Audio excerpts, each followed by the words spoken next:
परमात्मने नमः। प्रणाम। गुरुगीता चैनल को आपण माननकु स्वागत जनाऊे। आजिर विषय कर्मयोग कौन। एही भौतिक जगत रे बंचिबाकू प्रत्येक जीव कठिन जीवन संग्राम करि चलीचे। एही भौतिक जगत को भगवान सृष्टि कर सारा परे किछि नियम बनाइले किपरि एही जगत रे जीवन यापन करिहेब एवं एही जीवन रु मुक्ति मध्य मिलिबो। ए संसार को आसिला परे आमे जानि पारू जे आमे गोटे ट्रैप रे फसी जाइछु। एही संसार एक भूल भुलैया भली प्रतीत हुए। पशिबार बाट देखा जाए किंतु बाहरिबार कौनसी बाट देखा जाएनी। भगवान किंतु मुक्तिर बाट मध्य रखिचंती, से ज्ञान मध्य देइचंती। कौन सबू भाबिबाकू हेबो, केमिति खोजिबाकू हेबो, केमिति रहिबाकू हेबो, मुक्ति किपरि मिलिबो, सबू बाट से कहिचंती। आसंतु सुनिबा श्लोक 45। त्रैगुण्य विषया वेदा निस्त्रैगुण्यो भवार्जुन निर्द्वन्द्वो नित्य सत्वस्थो निर्योग क्षेम आत्मवान्। त्रैगुण्य विषया वेदा निस्त्रैगुण्यो भवार्जुन अर्थात तिनी वेद समूह तिनी गुणर कार्य को ही वर्णना करती। हे अर्जुन, तुम्हें त्रिगुणातीत हो जाओ। निर्द्वंद्व नित्य सत्वस्थ निर्योग क्षेम आत्मवान। निर्द्वंद्व कहले राग द्वेषादि द्वंद्वरु रहित हो जाओ। नित्य सत्वस्थ अर्थात निरंतर नित्य सत्व परमात्मा ठारे स्थित हो जाओ। निर्योग क्षेम आत्मवान। जोग क्षेमर अभिलाष मध्य रख नहीं एवं आत्मवान कहले परमात्मा परायण हो जाओ। एथर आसंतु शुणिबा संपूर्ण व्याख्या। त्रैगुण्य विषया वेदा। वेदरे प्रकृतिर तीन गुण विषय कहगला, सत्व रज और तम गुण। कर्मकांड विषय कहले कर्मकांडर अधिक वर्णना करा जायछि। किपरि कर्मकांड करा जाए, किपरि बंचिबाकू हुए, से विषय अधिक ज्ञान दिया जायछि। केते प्रकार लोक अच्छी, केउ कर्म कले केउ लोक प्राप्त हब, स्वर्ग लोक मिलिबो ना नरक लोक मिलिबो, पाताल लोक, ब्रह्म लोक, देव लोक, सबु प्रकार लोक विषय वर्णना करा हेछि। मुक्ति पाई मध्य वेदरे कुहा जायछि। एहाको वेदांत दर्शन करी बुझिबाको हेबो। वेदांत दर्शन रे मध्य जणा जायछि जे परमात्मा को पाइबार साधना कौन, ताहा से जगार कह जाइए। आमे ताहाकू पढ़िले जानी परिबा। शेषरे से वेदरु आरंभ हब, कर्मकांडरु आरंभ होई परमात्मा प्राप्तिर बाट सेठारे मध्य कह जाइए। वेद को निंदा करिबा आमर एठी उद्देश्य नुहे, बरं निष्काम भावरे महिमा कहिबा होछि यार उद्देश्य। साधारणतः हीरार वर्णना करने को हेले काचर वर्णना भी करा जाए। काच को निंदा करवा ही वर्णनार उद्देश्य नुहे, बरं हीरार महिमा बुझाइबा यार उद्देश्य। सेहीपरि एठारे निष्काम भावरे महिमा बुझाइबा पई वेदोक्त सकाम भावर वर्णना करागला, निंदा करबा पई नुहे। वेद केवल तीन गुणर कार्यभूत संसारर जे वर्णना करती एक कथा नुहे। वेदरे परमात्मा विषय मध्य लेखा होइछि, तांको पाइबार साधना विषय मध्य कहा जाइछि। तापरे निस्त्रय गुण्य भवार्जुन। निस्त्रय गुण्य तीन गुण। हे अर्जुन, तुमे एही तीन गुणर सांसारिक कार्यरु उपरकू उठ। इच्छा संसारर इच्छा त्याग करी असंसारी हो जाओ, अर्थात संसाररु ऊर्ध्व को उठ। यार अर्थ सांसारिक कर्म रे केबे आमे सत्वगुणी होई काम करू, पुणी केबे रजगुणी होई काम करू, केबे तम गुणी होई काम करू। तेणु यही सबु प्रकार द्वंद्व निर्जुग भलिया निस्त्रैगुण्य सत सात्विक राजसिक आउ तामसिक गुण आमर दिन सारे चली थाए से भलिया प्रकृति उठी उपरକୁ उठिबाको भगवान जणाइछन्ति। टिके उदाहरण सहित शुणु। जदि जड़े व्यक्ति भोर उठी जप ध्यान आदि करती गीता पाठ करती एक निर्दिष्ट समय उठती और निर्दिष्ट पूजा पाठ करती आउ सही काम को करी से बहुत आनंदित अनुभव करती ए कार्य को निजर कर्तव्य भावती एपरी कार्य को सतोगुणी कार्य कहगला कहीं भगवान को विषय पाठ होची जप ध्यान होची ऊपर को उठिबार बाट अच्छी जदि से मन इच्छा काम करेंगे धरतु से दिने 5टारे उठिले दिने 7टारे उठिले कौ दिन पाठ है तो कौ दिन डेरी हेबारु पाठ पढ़ी पारिलेनी जप कौ दिन सकाळ है नहेले संध्यारे कले एभली कार्य को रजगुणी कहगला। आउ कौन सी दिन तांकर शरीर असुस्थ हो से जमारू किछि भी करलेनी ना जप कले ना ध्यान ना पाठ यह को तम गुणी कार्य कहला। ताहले एपरी आमे दैनंदिन जीवन रे तीनोटी जाक कर्म करती भगवान कहउचंती एपरी 3 गुणर कार्य रूपक संसारर इच्छा त्याग करी ऊपर को उठ। यार अर्थ कदापि नुहे जे संसार छाड़ी जंगल रे कि पहाड़ रे जाइकी रुह। यार अर्थ 3 गुणर विचारधारा थॉट प्रोसेस को टिके बदलाई अंतःकरण को शांत करी समता रक्षा करी ध्यान मग्न हुआ।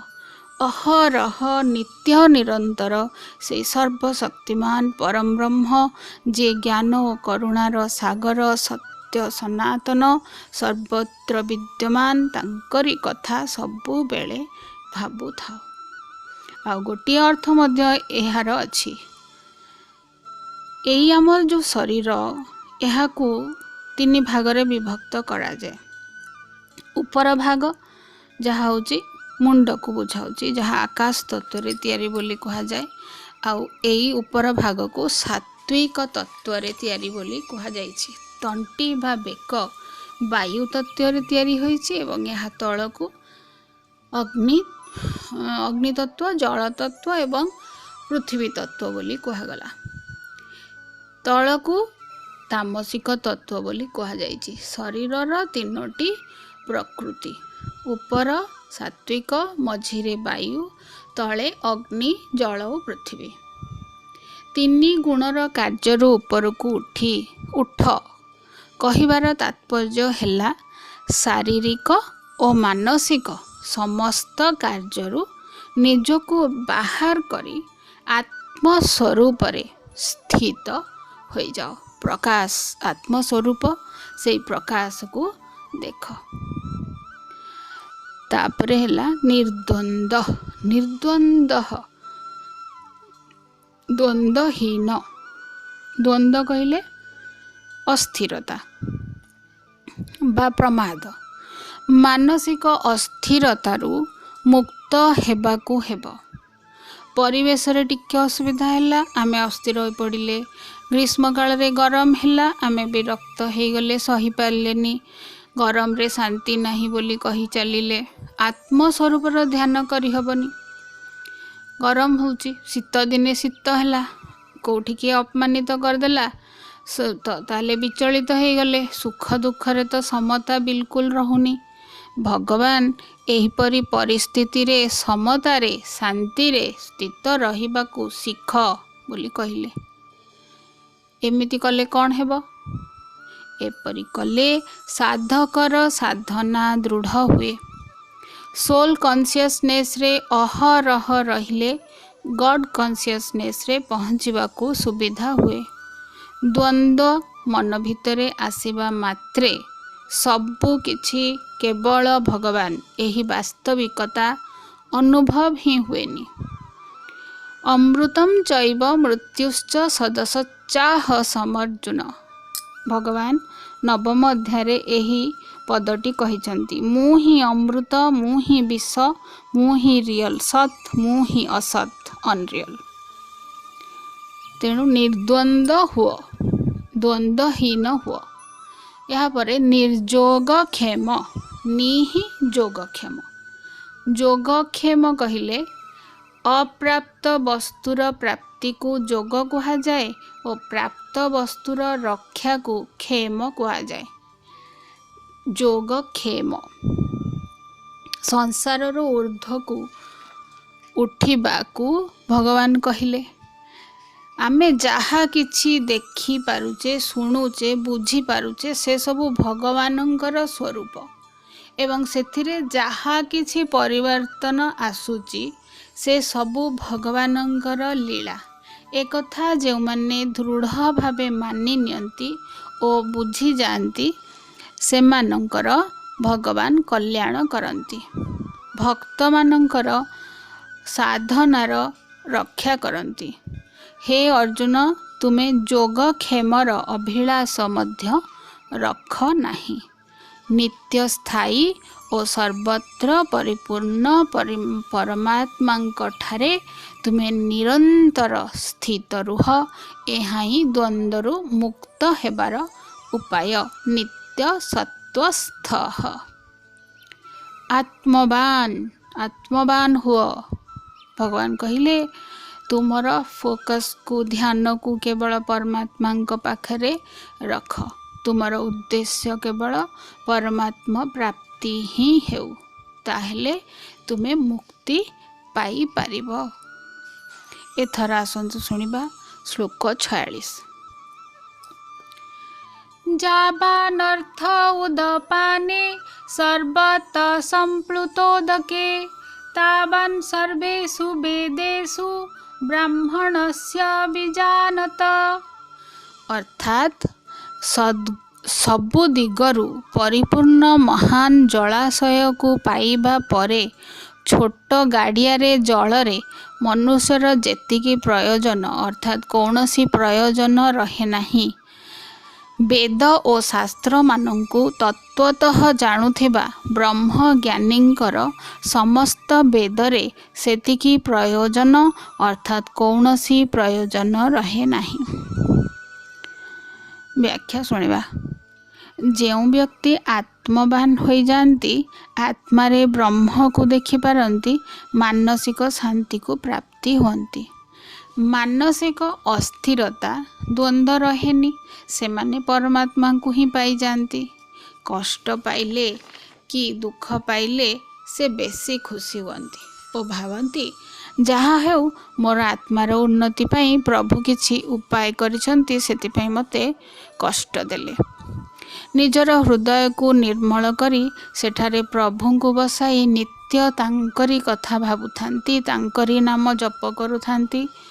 ସେହି ଭଗବତ ପ୍ରେମୀ ବ୍ୟକ୍ତିମାନଙ୍କୁ ଆଉ ତପ ଜପ ଦାନ ଯଜ୍ଞ ତୀର୍ଥ ଆଦି କିଛି କରିବା ଦରକାର ନାହିଁ। କାହିଁକି ନା ଆତ୍ମବାନ ହେବା ହିଁ ଏକ ପ୍ରକାର ସାଧନା ଓ ତପସ୍ୟା। आमे सबु तो साधारण मनुष्य, आम पई वेदर मंत्र अध्ययन वेदांतर दार्शनिक ज्ञान को बुझिबा तो संभव नुहे। तेणु भगवान आमको एक सहज बाट बताइले, ताहा हेउची आत्मार अनुभूति कर, सबु पाई जिवो। सेही अनुभूति होई गले, आत्मस्वरूपर ज्ञान होई गले परमात्मा प्राप्ति हुए। से जेउ आनंद ता सहित आउ केही तुलनीय नुहे। परमात्मा तो शांतिर सागर, से ही शांतिर सागर को जी पाइछि, से सागरर मिठा अनुभव को जी चाखिछि, से कौन आउ से गाड़िया कूआ पोखरी को जाई खोजिब। एहा ही एही श्लोकर अर्थ। आसंतु सुनिबा श्लोक 47। कर्मण्येवाधिकारस्ते मा फलेषु कदाचन मा कर्म फल हेतुर्भूर्मा ते संगसत्त्वकर्मणि। कर्तव्य कर्म करिबारे ही तुमर अधिकार अछि, फलरे आदौ अधिकार नाही। तेणु तुमे कर्म फलर हेतु हो नाही एवं कर्म न करिबा प्रति मध्य तुमर आसक्ति न हेउ। कर्मण्ये बाधिकारस्ते मा फलेषु कदाचन। फल उपरे तुमर आदौ अधिकार नाही। कर्मण्येवाधिकारस्ते कर्तव्य कर्म करिबारे ही तुमर अधिकार अछि। माँ कर्म फल हेतुर्भूर्मा अर्थात कर्म फलर हेतु हो नाही। एवं संगस्त्व कर्मणि कर्म न करिबा प्रति मध्य तुमर आसक्ति न हो। आसंतु यार व्याख्या सुनिबा। कर्मण्येवाधिकारस्ते मिलिथिबा कर्तव्य कर्मरे ही केवल अधिकार अछि अर्थात फ्रीडम अछि बोली भगवान कहले। कर्म तीन प्रकार, प्रारब्ध कर्म, वर्तमान कर्म एवं भविष्यतर कर्म बा नूतन कर्म। प्रारब्ध कर्म रे तो आउ किछि करि हेबनी, जहा हे जाइछि ताकू तो आउ बदलाई हेबनी। पूर्व जन्म रे आमे कौन करिकी आसिले ताकू तो आमको भोगिबाकू पड़िबो। सेथिपाई कीटपतंग पशुपक्षी जोनि रे भगवान आमको पठांती। से जन्म हुए पशुपक्षी योनि एसबू हेउची भोग योनि। किंतु मनुष्य जन्म केवल गोटिए जन्म जेउथरे वर्तमान रो कर्म करी पुणी भविष्यत पाई पर जन्म पाई मध्य शुभ फल तैयारी करी हुए। पर जन्म मिलू कि मुक्ति मिलू जहाँ भी हो निजर उद्धार करने पाई रास्ता दि जाइछि, शक्ति मध्य दि जाइछि। कर्म बंधन रु मुक्ति मध्य मिल पारिबो केवल हमर चेष्टा करबा उचित। हमर सेति ज्ञान हे जिबा दरकार जे आमे सेई ऊपर को उठी निजर मुक्ति पाई चेष्टा करि पारिबो। किंतु से जिनसटी होउनी काईना संसार बंधन रे आमे बांधी हे जाउचे। आउ आमे से विषय भाविबा ही भूली जाउचे जे हमर मुक्ति पाई बाट दियाइछि, आमे से सब करूनु। कर्तव्य कर्म तीन प्रकार। गोटे हैला नित्य कर्म जहाँ आमको मिली सबुदिन काम करने को जो सुचारू रूपे करवा होची नित्य कर्म। आउ गोटे हैला मन इच्छा कर्म करवा। तृतीयटी हैला किछि न करवा। कीट पतंग पशु पक्षी वृक्ष लता देव देवी ब्रह्मलोक स्वर्गलोक सबू होची भोग जोनि। निर्दिष्ट कर्म करने को सेमानंकु पड़ी थाए। कीट पतंग को तांको काम करिया को पड़े। वृक्षलता माने भी सही भलिया निज काम करने पे जबरदस्ती से माने बाध्य। पशु पक्षी मध्य सेया ही करती। प्रारब्ध अनुसारे तांको यही भोग जोनि सब मिली। सेमानंकु कर्म भोग मिली। पूर्व जन्मर कर्मर फल हिसाब रे तांको किछि दुख किछि सुख निश्चय मिले। खाली दुख कि खाली सुख मिलेनी। मनुष्य होउची एमिति जे गोटिए योनि जोटा होउची दिव्य योनि बोली कहा जायछि। डिविनिटी अछि एथरे। एठारे अनेक कर्म करी हुए। प्रारब्ध कर्म को काटी हुए। पर जन्म पाई नूतन कर्म करी हुए। मोक्ष प्राप्ति पाई मध्य कर्म करी हुए जद्वारा निजर उद्धार हो पारिबो। सुजोग भगवान दे थांती। दुई प्रकार सुजोग केमती। प्रथम सुजोग है प्रारब्ध कर्म अनुसार आम सामना को परिस्थिति देवे। केबे दुखदायी परिस्थिति आसीबो केबे सुखदायी परिस्थिति आसीबो। से सबू को ऊपर को उठिया को पड़िबो। द्वितीय रे आमर नूतन कर्म करिबा पई सुजोग देवे। दुई प्रकार सुजोग। से सुजोग रो फायदा उठेबार दरकार।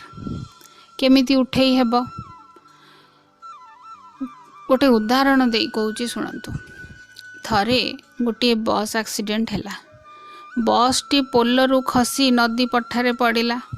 हठात किछि बुझा पड़िलानी किंतु टिके समय परे जड़े व्यक्ति सेथिरु उठिबाकू चेष्टा कले। बहु कष्टरे से झरका बाटे बाहरी गले।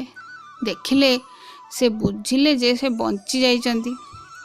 तापरे से बस भीतर को चाही देखिले अनेक लोक सेठारे पड़ी चित्कार करुचंती। सेमानंकु साहस दे घोषड़ा घोषड़ी करी बाहर करिले ओ किछि लोक बंची गले। एथिरे परिस्थिति अति खराब थिला। से जदि डरी जाइथांते ଓ ଅପେକ୍ଷା କରିଥାନ୍ତେ ମୋତେ କେହି ଆସି ଉଦ୍ଧାର କରୁ, ତେବେ ହୁଏତ ସେଦିନ ସେ ବ୍ୟକ୍ତି ଜଣକ ମୃତ୍ୟୁବରଣ କରିଥାନ୍ତେ। କିନ୍ତୁ ସେ ପରିସ୍ଥିତିରୁ ଉପରକୁ ଉଠି କିଛି ଜୀବନ ମଧ୍ୟ ବଞ୍ଚାଇଲେ, ନିଜେ ବଞ୍ଚିଲେ ଏବଂ ଅନ୍ୟମାନଙ୍କ ଜୀବନ ବଞ୍ଚାଇଲେ। ଏହି କର୍ମ ତାଙ୍କର ନୂତନ କର୍ମ ସୃଷ୍ଟି କଲା। ଏହା ପର ଜନ୍ମ ପାଇଁ ପ୍ରାରବ୍ଧ ହେଇଗଲା। ଏବେ ପ୍ରାରବ୍ଧ ନେକ୍ସଟ ଜନ୍ମ ପାଇଁ କରିଦେଲେ।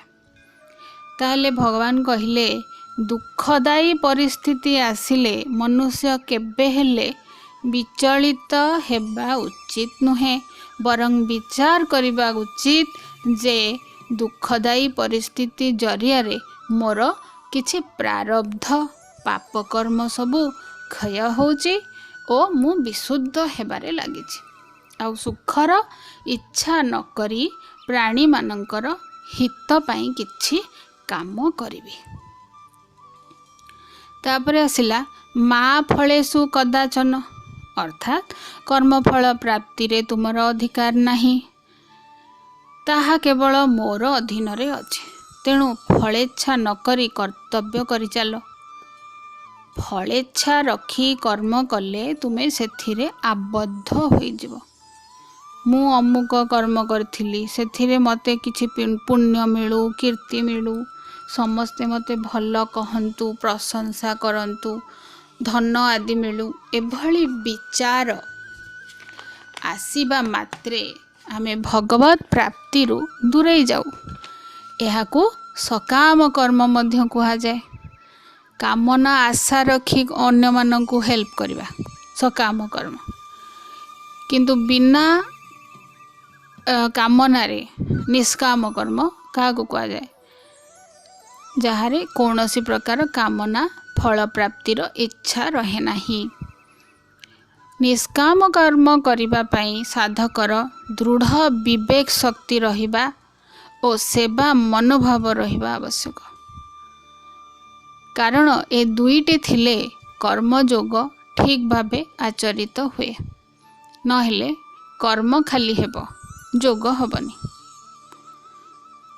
ମା କର୍ମ ଫଳ ହେତୁର୍ଭୁଃ, ଅର୍ଥାତ୍ ତୁମେ କର୍ମ ଫଳର ହେତୁ ବା କାରଣ ମଧ୍ୟ ହୁଅ ନାହିଁ।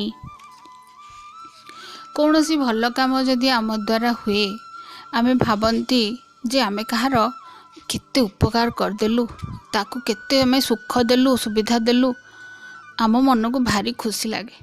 ବିଚାରା ସେ ଯାହା ହଉ ମୋ ଦ୍ୱାରା ଭଲ କାମଟିଏ ହେଇଗଲା। ଏହାଦ୍ୱାରା ସେହି କର୍ମ ସହିତ ଆମର ମନ, ବୁଦ୍ଧି, ଇନ୍ଦ୍ରିୟର ସମ୍ବନ୍ଧ ହେଇଗଲା, ଯାହାକି ପାପ ବା ଅସତ୍ସଙ୍ଗ ବୋଲି ଭଗବାନ କହୁଛନ୍ତି। ତାହେଲେ ଆମ ମନରେ କ'ଣ ବିଚାର ଆସିବା କଥା ଥିଲା?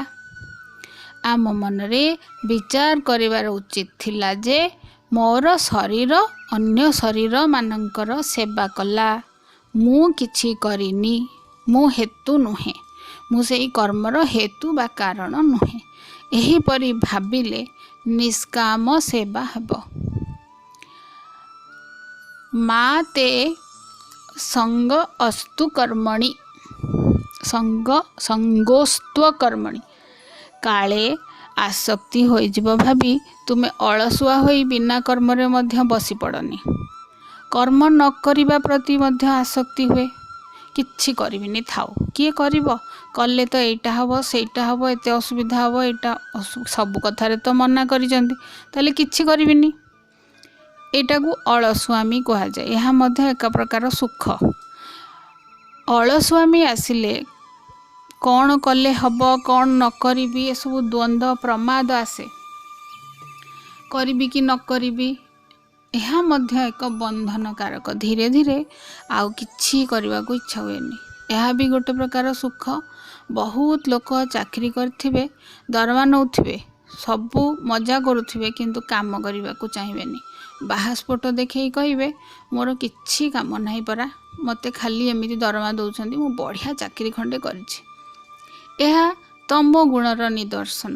ତମ ଗୁଣୀ ଲୋକମାନେ ଏହିଭଳିଆ ପଇସା ଦରକାର କିନ୍ତୁ କାମ କରିବାକୁ ଚାହାନ୍ତିନି। ନିତ୍ୟ କର୍ମ ଯାହା କର୍ତ୍ତବ୍ୟ ସେସବୁରୁ ଦୂରେଇ ରହିବାକୁ ଚିନ୍ତା କରନ୍ତି खूब मजा करने को इच्छा करती, फल अधोगति हुए, दुख कष्ट रोग यही सब आसीब।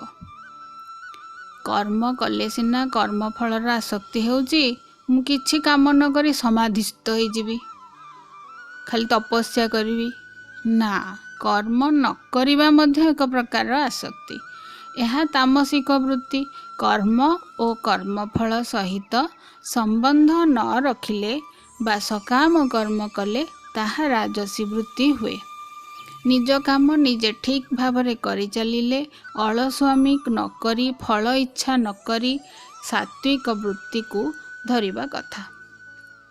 जो माने सात्विक वृत्ति रे रुहंती तांको ज्ञान विजडम और प्रकाश शीघ्र प्राप्त हुए। कर्म करी मध्य ता सहित संबंध न रहिबा ही कर्म जोग। ताहले आज आम शिखिले केवल कर्म करिबारे ही आमर अधिकार रहू, फल रे आदौ आमर अधिकार न रहू। आमे कर्म फलर हेतु बा कारण मध्य हबानी, कर्म न करिबा प्रति अलस्वामी प्रति मध्य आसक्ति न हेउ।